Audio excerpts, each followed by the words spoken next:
اور میں ان کی مالش کرتا رہا تھا۔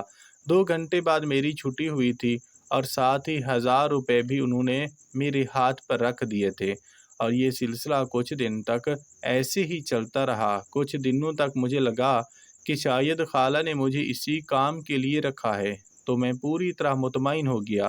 لیکن اب 20 دن گزر گئے تو ایک دن خالہ نے مجھے اپنی پاس بلایا اور جو کام کرنے کو کہا وہ سن کر میں حیران رہ گیا۔ خالہ کہنے لگی کہ میرا کچھ ضروری سامان ہے جو تجھے دوسرے شہر پہنچانا ہے۔ میں نے پریشانی کے عالم میں خالہ سے کہا کہ میں تو کبھی شہر سے باہر نہیں گیا، تو پھر آپ کا سامان کیسے پہنچاؤں گا؟ خالہ کہنے لگی کہ ڈرائیور اور گاڑی میں تجھے دوں گی، بس تجھے میرا سامان اس پتے پر پہنچا دینا ہے۔ مجھے ڈرائیور پر بھروسہ نہیں ہے، تو میرا اپنا ہے، اس لیے میں آنکھ بند کر کے تجھ پر یقین کر سکتی ہوں۔ جب خالہ نے ڈرائیور اور گاڑی دینے کی بات کی تو پھر میرے لیے یہ کام زیادہ مشکل نہیں تھا، اس لیے میں راضی ہو گیا اور کچھ بھی اسی بہانے میں دوسرا شہر بھی دیکھ لوں گا۔ خالہ نے ایک بڑا سا پارسل گاڑی میں لوڈ کروایا اور مجھے گاڑی کے ساتھ ہی بٹھا دیا۔ مجھے پتہ بھی سمجھا دیا اور کہنے لگی کہ بس اس پارسل کو احتیاط سے پہنچا دینا، اور پھر ہم وہاں سے نکل گئے۔ 2 گھنٹے بعد ہم شہر کی حدود سے باہر تھے اور پھر خالہ کے بتائے پتے پر ہم نے اس پارسل کو پہنچا بھی دیا تھا، اور رات تک میں واپس بھی لوٹ آیا تھا۔ جب واپس آ کر میں نے خالہ کو بتایا تو وہ حد سے زیادہ خوش ہوئیں۔ اس نے میرے ہاتھ پر 5000 روپے رکھ دیے اور کہنے لگی واقعی زید تو بڑا کام کا لڑکا ہے، اب تو ہمیشہ میرے پاس ہی رہے گا۔ چل اگر تجھے زیادہ تھکن نہیں ہو رہی تو میری مالش کر دے۔ خالہ کی بات سن کر میں نے پھر سے تیل اٹھا لیا۔ میں تھک تو گیا تھا لیکن 5000 کے نوٹ کی خوشبو نے مجھے پھر سے تر و تازہ کر دیا تھا۔ کافی دیر تک میں خالہ کی مالش کرتا رہا تھا اور ان کی آہوں سے کمرہ گونجتا رہا تھا۔ میں حیران تھا کہ خالہ زیادہ کام کاج تو کرتی نہیں تھی، پھر اتنی تھک کیسے جاتی تھی؟ سارا دن سوائے شاپنگ کے خالہ کے پاس اور شاید کوئی کام نہیں تھا، کیونکہ خالہ اکثر ہی صبح سویرے گھر سے نکل جاتی اور شام کے وقت لوٹتی۔ کبھی کبھی تو مجھے یہ سوچ کر بھی حیران کر دیتی کہ خالہ کے پاس اتنا پیسہ کہاں سے آتا ہے، جبکہ وہ تو ایک بیوہ عورت ہے۔ اور جہاں تک اماں نے مجھے بتایا تھا، میرے مرحوم خالو بھی کوئی ایسا خاص کام نہیں کرتے تھے۔ اماں نے یہی بتایا تھا کہ خالو کے مرنے کے بعد ہی خالہ کے حالات بدلے ہیں، لیکن کیسے، اس کے بارے میں کسی کو کچھ علم نہیں تھا۔ میں مالش کر کے فارغ ہوا تو خالہ کہنے لگی کل پھر ایک پارسل پہنچانا ہے، اسی طرح اگر تو کام کرتا رہے گا تو دیکھنا اتنے پیسے کمائے گا۔ ایک اور پارسل کا سن کر میں بڑا خوش ہو گیا اور مجھے امید ہو گئی کہ خالہ مجھے 5000 روپے دے گی، لیکن اگلا پارسل پہنچانے کے تو خالہ نے مجھے 7000 روپے دیے تھے، جبکہ شہر سے باہر بھی نہیں جانا تھا بلکہ شہر کے اندر ہی سامان پہنچانا تھا۔ وہ ایک بڑا سا بنگلہ تھا جہاں خالہ کے کہنے پہ میں نے وہ پارسل اتروا دیا تھا۔ اتنا بھاری بھرکم پارسل تھا کہ اٹھایا نہیں جا رہا تھا، نہ جانے خالہ نے اس میں کیا بھیجا تھا۔ جب اس رات میں نے جا کے خالہ کو اپنی کارکردگی سنائی تو ان سے پوچھ بھی لیا کہ پارسل میں ایسا کیا تھا جو اتنا بھاری تھا، وہ اتنا بڑا بھی؟ خالہ مسکرا کر کہنے لگی کہ کچھ قیمتی سامان ہوتا ہے جو میں لوگوں کے کہنے پر انہیں پہنچا دیتی ہوں۔ تیرے خالو کے جانے کے بعد گھر چلانے کے لیے مجھے کچھ نہ کچھ کام تو کرنا تھا۔ خاندان والوں میں سے تو کسی نے مجھ بیوہ کی کوئی خیر خبر نہیں لی، یہ بات تو تجھے خود بھی معلوم ہے بیٹا کہ کوئی کسی کے برے وقت میں کام نہیں آتا، اس لیے بس میں نے یہی کاروبار شروع کر دیا۔ جب میرے دن بدلے تو سب مجھ پر انگلیاں اٹھانے لگے، سوال کرنے لگے کہ میں کیا کام کرتی ہوں، لیکن اب میں لوگوں کو جواب کیوں دوں؟ یہ کہہ کر خالہ نے ایک آہ بھری اور کہنے لگی کہ بس جو کاروبار مجھے سمجھ آیا میں نے وہی شروع کر دیا، اور اب تو میرے ساتھ اس میں شامل ہو گیا ہے، کیونکہ آج تک میں نے کسی پر بھروسہ نہیں کیا، لیکن مجھے تجھ پر بھروسہ ہو گیا ہے، اس لیے اب تجھے روزانہ 2-3 پارسل پہنچانے ہوں گے تاکہ کاروبار تیزی سے ترقی کرے۔ مجھے منافع ملے گا تو پھر میں تجھے بھی خوب دوں گی تاکہ تیری ماں بہنوں کی زندگی بھی آسان ہو جائے۔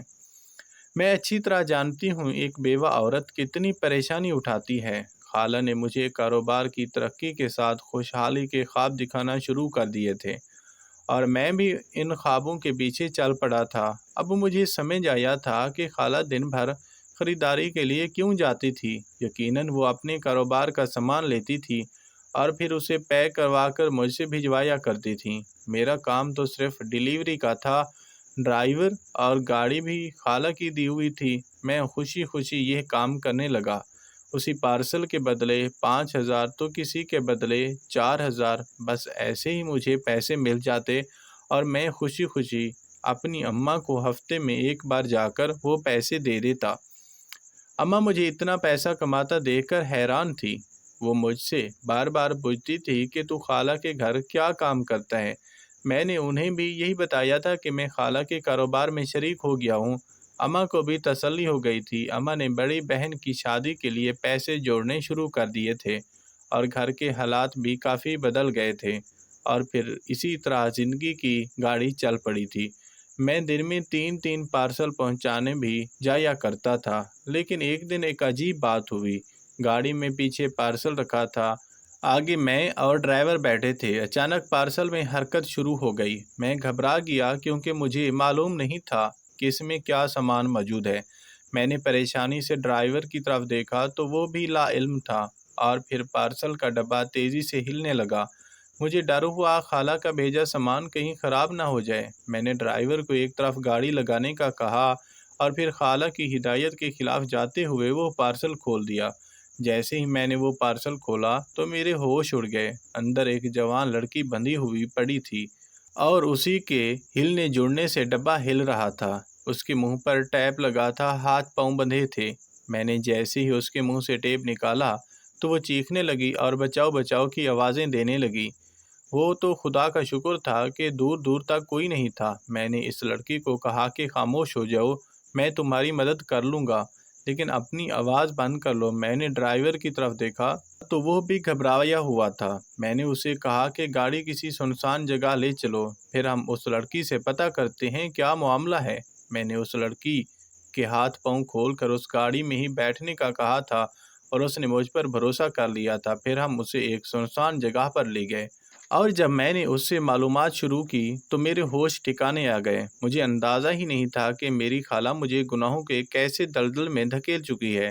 اس نے مجھے اس مقصد کے لیے استعمال کیا ہے۔ میں تو بس نوٹوں کی چمک اور خوشبو میں ایسے گم ہوا تھا کہ میں نے کبھی یہ جاننا ہی نہیں چاہتا کہ پارسل کے اندر کیا سامان ہے اور کس بات کی خالہ مجھے اتنے پیسے دے رہی ہیں۔